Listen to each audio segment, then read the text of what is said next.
కూడా అందరూ రాష్ట్రం అంతా కూడా సిద్ధంగా ఉండాలని అందరికీ ఆల్రెడీ పిలుపు కూడా ఇచ్చాం. ఎందుకంటే అది జరగబోయేది it's already writing on the wall. Clear ఇది కనిపిస్తున్న నేపథ్యంలో ఎవరు ఎన్ని అపోహలు క్రియేట్ చేసి ఏ రకంగా ఏది జరిగినా జరగబోయేదేమో రేపు అది వాస్తవం. కాబట్టి అందరూ దానికి కూడా సిద్ధంగా ఉండమని కూడా అందరికీ సందేశం పంపించాము. సుప్రీంకోర్టు కొట్టేసినంత మాత్రాన అది వాళ్ళు చేసిన తప్పు అయితే తప్పు కాకుండా పోదు. క్లియర్ మేము కామన్ సెన్స్ ఉన్న చిన్నపిల్లల్ని అడిగినా చెప్తారు. నువ్వు రూల్ ఒకటి ఫిక్స్ చేసుకున్నావు. ఎలక్షన్ కమిషన్ పోస్టల్ బ్యాలెట్కి సంబంధించి అటెస్ట్ చేసిన అధికారి డీటెయిల్స్ ఏదో సీల్ రూపంలో కానీ ఆర్ డీటెయిల్స్ పెన్తో రాసి కానీ ఉండాలన్నారు. ఎందుకన్నారు? ఒక ఉద్యోగి ఎక్కడో పోయి పనిచేస్తుంటే అక్కడ చేసిన అతని వివరాలు తెలియకుండా ఊరికి సంతకం ఉంటే అది ఎవరి సంతకం కూడా తెలియదు. ఇది లాస్ట్ జూలైలో రిలీజ్ అయిన వాళ్ళ గైడ్ లైన్స్. దానికి విరుద్ధంగా దాన్ని చేంజ్ చేయకుండా దేశమంతా కాకుండా ఒక ఆంధ్రప్రదేశ్లో మాత్రమే సంతకం ఉంటే చాలు అని ఒకటి పెట్టారు. ఇది కూడా ఏది తెలుగుదేశం పార్టీ వాళ్ళు వెళ్ళి బ్యాలెట్ పేపర్ చూస్తే సరిపోతుంది, ఇవేం అక్కర్లేదని వాళ్ళు రిక్వెస్ట్ చేశాక వీళ్ళు మార్చారు ఈసీ. దాంట్లో క్లియర్గా బ్లాటెంట్ వయలేషన్. నీ ప్రొసీజర్స్ నువ్వు ఫామ్ చేసుకున్న రూల్సే నువ్వు వైలేట్ చేస్తుంది ఈసీ. అది కూడా ఇప్పుడు పోలింగ్ అయిపోయిన తర్వాత, పోలింగ్కు ముందు ఒక డెసిషన్ తీసుకుని కంట్రీ అంతా ఇంప్లిమెంట్ చేస్తే అది న్యాయమైంది, నిష్పక్షపాతంగా ఉన్నది. పోలింగ్ అయిపోయింది, కౌంటింగ్ దగ్గరికి వచ్చాక అది ఒక స్టేట్లో ఇక్కడ మాత్రమే ఇలాంటి ఎగ్జామ్షన్ ఇవ్వడం అనేది విడ్డూరంగా కనపడుతుంది, అనుమానాస్పదంగా కూడా ఉంది. అదే రైట్ చేశాం. But court doesn't want to interfere at this junction. కాలేమని అది court can take that call. అది ఇండిపెండెంట్ వ్యవస్థ, అది ఇండిపెండెంట్ వ్యవస్థ. కానీ మాకున్న హక్కు పొలిటికల్ పార్టీగా ఏదుందో దాన్ని అయితే పూర్తి ఎగ్జాస్టివ్ గా వాడుకున్నాం. ఆ విషయం కౌంటింగ్ ఏజెంట్లకు సంబంధించి రిలే హౌస్ ఈసారి ఉండకూడదని చెప్పి కూడా కొత్తగా ఇంకొక నిర్ణయం తీసుకుంది. ఏది కౌంటింగ్ ఏజెంట్లకు రిలే ఓవర్లు అవసరం లేదు అనేది ఈసీ తీసుకున్న నిర్ణయం సార్. ఎందుకని ఇలాంటి వివాదాస్పద నిర్ణయాలు? ప్రతిదీ ఇవే కాదు, చాలా చోట్ల ఈసారి కనిపిస్తున్న ఖచ్చితంగా ఒకటే అంటే చంద్రబాబు నాయుడు అనే వ్యక్తి ఎవరైతే సిస్టమ్స్ ను మ్యానిపులేట్ చేయడం, నేను మ్యానిపులేట్ చేయగలను, నా శక్తి ఇంత ఉంది అని చూపే రకంగా ఒక రౌడీ అయితే ఎలాగైతే రౌడీజం చేసి అందరినీ భయపెట్టి ఇచ్చేస్తాడు, సిస్టమ్ మీద నా కంట్రోల్ ఉందని చూపే ప్రయత్నం, ఎలక్షన్ కమిషన్ మీద నా కంట్రోల్ ఉందని చెప్పే ప్రయత్నం గత 2 నెలలుగా మీరు అందరూ గమనిస్తున్నారు. కూటమి అని పొత్తు పెట్టుకున్నప్పటి నుంచి, ఈసీ కోడ్ వచ్చినప్పటి నుంచి, అది అధికారుల బదిలీల్లో కావచ్చు, అడ్డగోలు నిర్ణయాలు అప్పటికప్పుడు తాత్కాలికంగా తీసుకుంటున్నారు కావచ్చు, ఏదైనా సరే అన్నిట్లో తన ప్రభావం ఉంది అని చూపుతున్నాడు. అది చూపించి అధికార యంత్రాంగం మీద పట్టు సాధించే ప్రయత్నం చేశాడు. అవన్నీ కూడా ఇక్కడికి వచ్చేసరికి పాచికలేమి పారవు. అది ఏదన్నా ఉంటే సైకలాజికల్ గానో మానసికంగానో ఆయన నమ్ముకున్న వాళ్ళకు కొంత టెంపరీ ఆనందాన్ని ఇస్తుంది. లేదా అధికారుల్లో కొంతమంది భయపడి ఎందుకైనా మంచిది వీళ్ళు చెప్పినట్టు ఉంటే బెటర్ కదా అని వాళ్ళ చెప్పినట్టు ఫాలో అయ్యే అవకాశాలు ఏమి ఉంటాయేమో. కానీ యాక్చువల్ ఓటింగ్ దీనికైతే దాని ఇంపాక్ట్ క్రియేట్ చేయదు.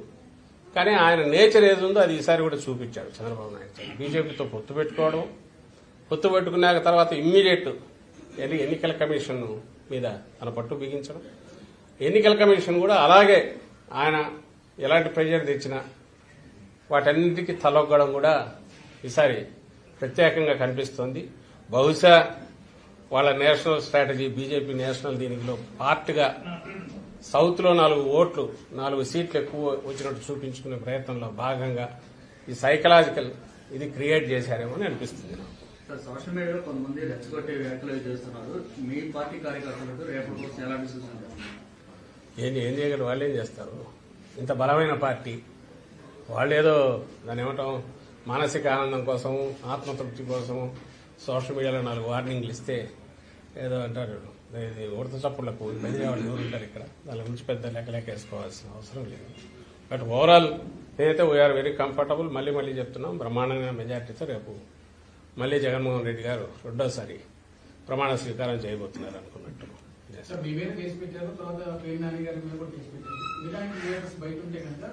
కౌంటింగ్ కూడా ఇబ్బంది వచ్చేటువంటి పరిస్థితి ఉందని టీడీపీ కామెంట్ చేస్తుంది, ట్రోల్స్ కూడా చేస్తుంది. అవును, అదేదో కోర్టు ఇచ్చింది. కోర్టు డెసిషన్ దాని ప్రకారం పోవాల్సి వస్తుంది. మాకు సంబంధించిన వాడు కేసు పెట్టి చంద్రబాబు నాయుడు మీద కూడా మా వాళ్ళు కేసు పెట్టారు. అవేముంది కేసులు, దాని కేసులు నడుస్తుంటాయి. ఈ ప్రాసెస్ ఏది చేసినా నేను అనేది అసలు విషయం ఏదైతే పోలింగ్ ఏదైతే ఉందో అది అయిపోయింది. కౌంటింగ్కు రేపటికి వస్తున్నాము. ఏదైనా రేపు మధ్యాహ్నానికి తేలిపోతుంది, రిజల్ట్ తేలిపోతుంది.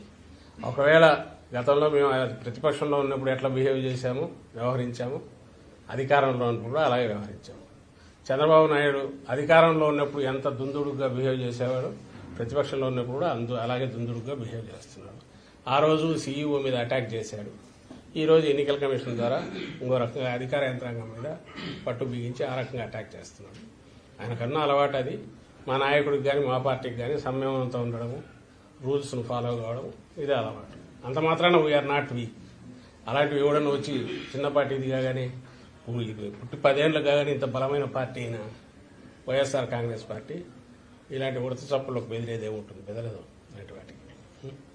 అంటే ఇప్పటికీ కూడా అప్పులు చేసి కాంట్రాక్టులకు బిల్లు చెల్లిస్తున్నారు, వాళ్ళకి అనుకూలమైనటువంటి కాంట్రాక్ట్ బిల్లు చెల్లిస్తున్నారు. ఈసీకి లేకౌట్ రాశారు సార్ టీడీపీ. అది రాశారు. ఆమె ఎవరు పురంధేశ్వరి గవర్నర్ దగ్గరికి వెళ్ళింది. అసలు వాళ్ళ అంటే ఏదో ఒక రకంగా మీడియాలో కనపడాలని ఇది చేస్తున్నారు, అర్థం కావట్లే. కానీ అప్పులు ఎన్నో ఇవెన్నో తీయమని అది ఒక చీటీ ఒక లెటర్ రాశారు గవర్నర్కు. నిజంగా వాళ్ళకి ఏదన్నా వాళ్ళు అధికారంలోకి వస్తున్నారని తెలిస్తే 2 రోజులు వెయిట్ చేస్తే అయిపోయేదానికి పోవాల్సిన అవసరం లేదు. ఏదో ఒక హడావుడి చేయాలి అనేది ఒకటి వాళ్ళకి కనపడుతుంది. ఆ హడావుడి చేయడంలో బాగానే ఇలాంటివి రాస్తున్నారు, ఇలాంటివి అలాగే లేఖలు పోయిస్తున్నారు. కానీ చంద్రబాబు నాయుడు మాత్రం సైలెంట్గా ఉన్నాడు, గమనించండి. ఆయన మాత్రం ఎక్కడ మాట్లాడట్లా, చాలా గుంభనంగా వ్యవహరిస్తున్నాడు. ఎక్కడ కూడా ఇంతవరకు కామెంట్ చేయట్లా. బహుశా తనకు పిక్చర్ తెలుసు కాబట్టి రేపు ఏం జరగబోతుంది అనేది దానికి మెంటల్గా ప్రిపేర్ అయినట్టున్నాడు ఆయన. ఓకే, ఆయన అసలు ఉన్నట్లేడు, దేశంలో ఉన్నట్లేడు నాకు తెలిసి. ఈరోజు బ్యాక్ వచ్చాడా? ఇన్నాళ్ళు అయితే దేశంలో లేడు. స్టేట్ లో 21 ఎంపీ సీట్లు కొట్టేయబోతున్నామని చెప్పని అరుణ్ సింగ్ బీజేపీ లీడర్ కూడా నిన్న చంద్రబాబు ఏ కాన్ఫిడెంట్ తో వాళ్ళ విధంగా మాట్లాడుతున్నారు. అంతే కదా, 2 నుంచి మాకు 4 ఇస్తే 21 వాళ్ళకే కదా. నిన్న ఆ survey India today my axis survey జరిగింది కదా, దాంట్లో నిన్న అసెంబ్లీ చెప్పినట్టున్నారు వాళ్ళకి చేసి. అది నిన్న కూడా అన్నా కదా, మాకు 2 చాలా జనరస్ గా 2 నుంచి 4 ఇచ్చాడు. పాపం ఆయన బీజేడీ వాళ్ళకైతే 0 పెట్టేట్టున్నాడు. అలాగే కానీ అవి మీరు చూడండి, 2 నుంచి 4 అంటే మళ్ళీ అసెంబ్లీకి వచ్చేసరికి కొంచెం జనరస్ కొంచెం మరింత ఇదిపోయాడు. కానీ అసెంబ్లీ లెక్కలే మీరు చూస్తే మై యాక్సిస్ అనే దాంట్లో మరి జనసేనకు ఎవరో నాకు మార్నింగ్ గుర్తు చేశారు, 7% ఓట్ షేర్ ఇచ్చాడు. జనసేన పోటీ చేసింది 21 సీట్లలో. 21 సీట్లలో 7% ఆఫ్ టోటల్ పోల్డ్ ఓట్స్ అంటే వాళ్ళకు ఆ 21 సీట్లలో 61% వాళ్ళకు పోల్ అయిండాలి. అంటే 21 సీట్లలో 61% పోల్ అయితే అది టోటల్ ఓట్స్ లో 7% అవుతుంది. అది ఏమన్నా అది లెక్కేనా అంటే వారికి ఏ లెక్కలు వేసుకుని కలపాలను చూస్తే ఎట్లా చేసినా కుదరట్లేదు అనుకుంటా. ఆ 400 400 20 అని ఎందుకు తెలియదు కానీ 400 దగ్గర అయినారు. అక్కడికి పోవడం కోసం స్ట్రెచ్ చేసిన దాంట్లో మన ఏపీలోనే చూస్తే వైఎస్ఆర్ కాంగ్రెస్ పార్టీకి 44% ఓట్ షేర్ ఇచ్చాడు. సీట్లు ఎన్ని ఇచ్చాడా? 55 నుంచి 77 ఇచ్చాడు. 42% వచ్చినోడికి ఎన్ని ఇచ్చినాడు? టీడీపీకి నాకు గుర్తుండి 78 నుంచి 96 ఏమో ఇచ్చినట్టున్నాడు. సో జనసేనకైతే ఈ సీట్లో వాళ్ళకి 61% వస్తే 7% టోటల్ వస్తుంది. అంటే ఏమైనా లెక్కలు కుదిరేవైనా పొందికి కుదురుతుందా? దానికి ఏమన్నా ఒకందుకు థ్యాంక్స్ చెప్పాల్సింది ఏంటంటే వాళ్ళ ఆ ఫిగర్స్ ఇచ్చిన చూసి జనం నవ్వుకునేట్టున్నాయి కాబట్టి పెద్ద దానిల మీద అంత మాట్లాడాల్సిన అవసరం లేదు. దాన్ని చూసి వీళ్ళు నిన్నటి నుంచి సంబరాలు చేసుకుంటున్నారనేది మా దృష్టికి వచ్చింది. నేను నిన్న అన్నట్టు ఈరోజు చేసుకోవచ్చు, రేపు పొద్దుంతో 8:30 9 వాళ్ళ దుకాణం బంద్ అయిపోతుంది. మెజారిటీ పోల్స్ అన్ని కూడా టీడీపీకి అనుకూలంగా వచ్చింది. కూడా కొంత మ్యానిపులేట్ చేసినట్టుగా కూడా కనిపిస్తుంది. టీడీపీకి అనుకూలంగా రావడం కంటే కూడా నేషనల్ బీజేపీ దాంట్లో పార్ట్గా మేము 10 రోజుల నుంచి చెప్తున్నాం. నార్త్ పోతుంది, సౌత్ లోంచి ఏదో తెచ్చుకోవాలి, 400 అన్నారు కాబట్టి 400 దగ్గరికి రీచ్ కావాలనే ప్రయత్నం. అందులో భాగంగా ఎగ్జిట్ పోల్స్ అన్ని కూడా దానికి తగినట్టే మేనేజ్ చేస్తూ వచ్చింది. చంద్రబాబు ఆ కూటమిలో పార్ట్ అయినందువల్ల అతని దాన్ని కలుపుకొని దీంట్లో కూడా అక్కడ ఇచ్చారనేది కనపడుతుంది క్లియర్గా. చంద్రబాబు గారు కూటమిలో పార్టీ బీజేపీ కాకపోతే బహుశా ఈ ఫిగర్స్ వచ్చేవి కాదు. వాళ్ళ కూటమికి రావాలా, బీజేపీకి 400 కావాలా, దాంట్లో పార్ట్గా అసెంబ్లీ ఇవ్వకపోతే మరీ అసహ్యంగా ఉంటుంది. కాబట్టి అసెంబ్లీ కూడా కొంత పెంచినారేమో అనిపిస్తుంది. టార్గెట్ అయితే అది ఉన్నట్టు. బట్ ఇక్కడ గ్రౌండ్ రియాలిటీస్ తెలిసి ఇక్కడ రెగ్యులర్ సర్వేలు చేసే వాళ్ళు ఎవరు చూసినా ట్రెండ్ అయితే వైఎస్ఆర్ కాంగ్రెస్ పార్టీకే ఇస్తూ వచ్చారు. అండ్ మేము మళ్ళీ చెప్తున్నాం, we are not happy with the trend. అది కూడా కాదు, మాది ఓవర్వెల్మింగ్ మెజారిటీ ఉంటుంది. బ్రహ్మాండమైన మెజారిటీతో జనం బ్లెస్సింగ్స్తో రేపు రిజల్ట్స్ ఫైనల్ గా రాబోతున్నాయి. మోడీ పథకాలు ఏపీలో ఇంపాక్ట్ చూపించింది. చంద్రబాబు అరెస్ట్ అనేది వైఎస్ఆర్ కాంగ్రెస్ పార్టీకి వ్యతిరేకంగా మారిందని యాక్సిస్ ఇండియా అనాలిసిస్ ఉంది. అనాలిసిస్ ఏం చెప్తారు? అది ముందు వాడు ఏదో అంటాడు, రిజల్ట్ రాసుకొని దాన్ని బట్టి అనాలిసిస్ అని చేసుకుంటూ వచ్చారు. చంద్రబాబు అరెస్ట్ ఎక్కడ చిన్న పిల్లోడన్నా రోడ్డు మీదకి వచ్చాడా, ఏదైనా జరిగింది? అసలు చంద్రబాబు చెప్పుకున్నాడా? ఎన్నికల ప్రచారంలో ఎక్కడైనా చంద్రబాబు అరెస్ట్ గురించి కానీ ఇంకొకటి కానీ ఎక్కడైనా ఒక ఇష్యూగా ఎక్కడైనా కనిపించిందా? ఇవన్నీ కూడా మీరు మనందరం దీనికి సాక్షులం. మేమున్నాము, మీరున్నారు, మీడియా అంతా ఉంది, ప్రజలు ఉన్నారు. ఆయన ప్రచారంలో ఎంతసేపు జగన్మోహన్ రెడ్డి గారిని తిట్టడం తప్ప అలాగే ల్యాండ్ టైటింగ్ యాక్ట్ ఇట్లాంటివేవో తీసుకొని సంబంధం లేదు తీసుకురావడం తప్ప ఏ రోజన్నా ఇది ఒక అంశమైందా, లేదా అదేది మన ఆయన ఇచ్చిన హామీల గురించి ఒక అంశమైందా? ఏది కాలేదుగా. అసలు ఆయన అరెస్ట్ అయిన రోజులు ఎక్కడన్నా ఒక చిన్నపాటి ప్రొటెస్ట్ అన్నా జరిగిందా? ఎవరన్నా పట్టించుకున్నారా ఆయన అరెస్ట్ గురించి?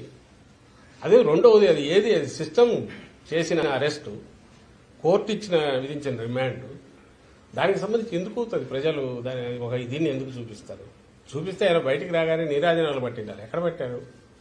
ఎక్కడొచ్చారు? జగన్మోహన్ రెడ్డి గారికి పెట్టారు. జగన్మోహన్ రెడ్డి గారు సిద్ధం సభల పేరు మీద జరిగితే ఎంటైర్ వరల్డ్ అటువైపు చూసింది. అంతగా జనం వచ్చారు, మీరు గమనించారు. ఆయన చేసిన లాస్ట్లో మొత్తం ఆల్మోస్ట్ 140 కాన్స్టిట్యుయెన్సీ పైన ఆయన విజిట్ చేస్తే దాదాపు అన్ని రకాల పద్ధతుల్లో ఎట్లా తరలి వచ్చారనేది చూశారు. ఇలాంటి క్రైటీరియా చెప్పుకుంటే 1,00,000 కనపడతాయి.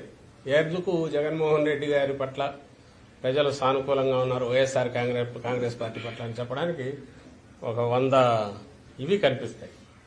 ఆ వైపు ఏం కనిపిస్తాయి అంటే అందరూ కలిసి ఏకమయ్యారనేది ఒకటి తప్ప ఏది సంబంధం లేని వాళ్ళు కామన్ మేనిఫెస్టో కూడా చెప్పుకోలేకపోయారు కదా. మేమందరం వస్తే ఇది చేస్తామని కూడా చెప్పలేకపోయాం.